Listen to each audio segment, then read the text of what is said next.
नमस्कार दोस्तों, SK education channel पर आपका हार्दिक स्वागत है। आज हम बात करने वाले हैं आंचलिक उपन्यासकारों और कहानीकारों के बड़े साहित्यकार फणीश्वर नाथ रेणु जी के बारे में। फणीश्वर नाथ रेणु हिंदी भाषा के आंचलिक साहित्यकार थे। इनके पहले उपन्यास, जिसका नाम था मैला आंचल, इसे बहुत ख्याति मिली थी, जिसके लिए उन्हें पद्मश्री पुरस्कार से सम्मानित किया गया था।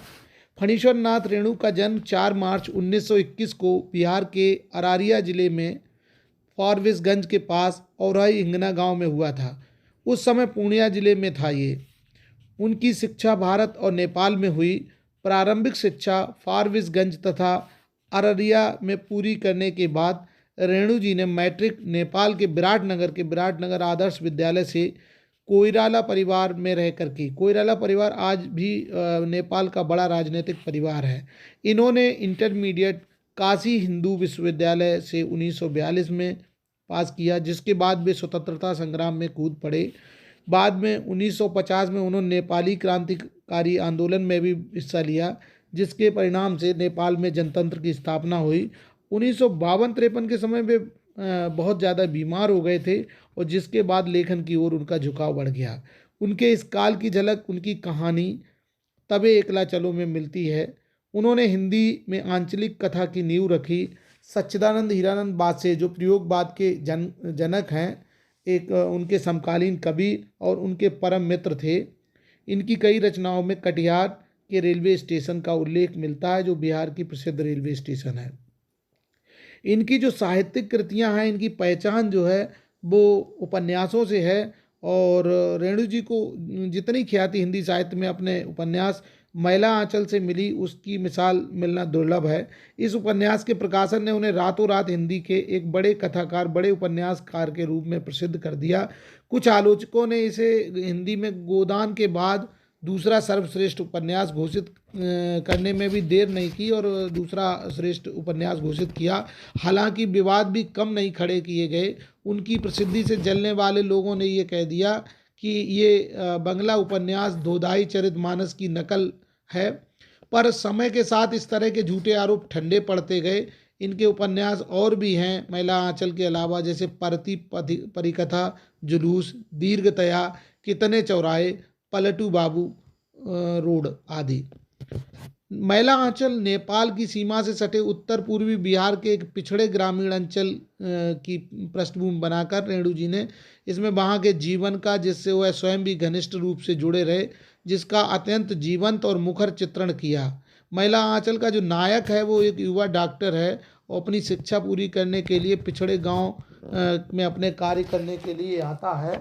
और वहाँ की जो दकियानूस चीज़ें हैं, कुछ ट्रेडिशनल चीज़ें हैं, कुछ परंपरागत चीज़ें हैं, कुछ आंचलिक चीज़ें हैं, गांव का जो पिछड़ापन है, वहाँ का दुख, दैन्य अभाव और अज्ञान, अंधविश्वास वो देखता है। तो और पूरी जनता उस कुचक्रों में फंसी हुई है, उसका वर्णन इस उपन्यास में बड़े अच्छे तरीके से रेणु जी ने किया है। इसे हिंदी में आंचलिक उपन्यास का प्रवर्तन का श्रेय भी इस उपन्यास को जाता है। अगला इनका जो उपन्यास है परिति परिकथा, वो दूसरा बहुत अच्छा उपन्यास है। इसमें देश के आज़ाद होने के बाद 1953 से 56 तक की कथा कही गई है। कथा का केंद्र परानपुर गांव है। यह पूर्णिया जिले के हवेली परगना के अपेक्षाकृत उन्नत गांव है, उसमें आता है।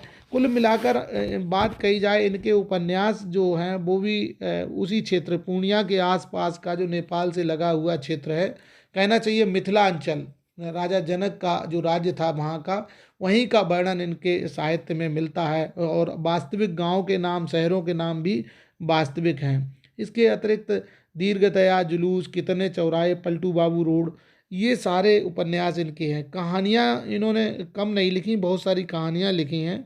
इनकी 63 कहानियाँ उपलब्ध हैं। बट बाबा इनकी पहली कहानी मानी जाती है और इसका प्रकाशन का समय 1944 के आसपास रहा। और इनकी अंतिम कहानी भिति विचित्र की मयूरी, ये 1972 में लिखी गई। और इनके 3 कहानी संग्रह प्रकाशित हुए हैं, ठुमरी, आदिम रात्रि की महक और अग्निखोर। इन संग्रहों से अलग विभिन्न पत्र पत्रिकाओं में उनकी बहुत सारी कहानियाँ बिखरी हुई थीं। अब उनकी समस्त कहानियों को एक तीसरी कसम उर्फ मारे गए गुलफाम, इस आंचलिक कहानी में कथानक हीरामन द्वारा 3 कस्में खाने, वही चोर, बाजारी का माल नहीं ढोऊंगा, बांस की लत्ती नहीं लादने, और फारबिसगंज के मेले में नौटंकी कंपनी की नर्तकी को पूरे ना बैठालने। ये 3 कस्में जो नायक खाता है उसका वर्णन है। इस विषय पर एक फिल्म भी बनाई थी। फिल्म जो गीतकार शैलेंद्र थे, उन्होंने एक फिल्म बनाई थी जिस फिल्म का नाम था तीसरी कसम। इस फिल्म में वहीदा रहमान जी ने और राज कपूर साहब ने एक्टिंग की थी, और बड़े प्रसिद्ध प्रसिद्ध गाने भी हैं इसमें, जैसे वो सजन रे झूठ मत बोलो, खुदा के पास जाना है, और वो पान खाए सैया हमारो जैसे गाने बड़े प्रसिद्ध हुए। इसकी एक और रोचक बात है कि इसमें नायक का नाम हीरामन था, और शैलेंद्र और राज कपूर दोनों ही चाहते थे कि नायक जो है फिल्म का हीरो, उसका नाम हीरामन ना रहे, लेकिन वास्तव में इस बात के लिए परेशुनाथ रेणु साहब तैयार नहीं हुए, और फिल्म में भी हीरामन का रोल ही राज कपूर को करना पड़ा, और गेटअप वेटअप भी वैसा ही रखना पड़ा, तब तैयार हुए। तो इस तरह से इनकी कहानियों का बड़ा जलवा रहा है, आंचलिक कहानियों का। इसके अलावा लाल पान की बेगम, रसप्रिया, पंचलाइट, आदिम रात्रि की महक और भित्तचित्त की मयूरी इनकी आखिरी कहानी है। तो एक आदिम रात्रि की महक, ठुबनी और अग्निखोर अच्छे आदमी इनके कहानी संग्रह रहे हैं। हिंदी का कथा साहित्य में उपन्यास के पारंपरिक ढांचे को तोड़कर एक मौलिक और नवीन ढांचे की शुरुआत करने वाले कथा सृष्टा के रूप में वास्तव में रेणु जी स्मरणीय हैं।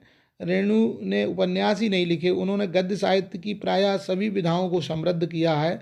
सभी विधाओं पर उनकी छाप है। रेणु जन्मजात विद्रोही हैं, वे कवि और कहीं दायरे में नहीं बंधे। उन्होंने उपन्यास ही नहीं, कहानी, संस्मरण, रेखा चित्र और दृश्य लेख सभी के प्रचलित ढांचे को तोड़कर अपने हिसाब से जो लिखना था, जो यथार्थ था, उसे लिखने की कोशिश की। और इस तरह से उनका साहित्य जो है हिंदी साहित्य की अमूल्य निधि है।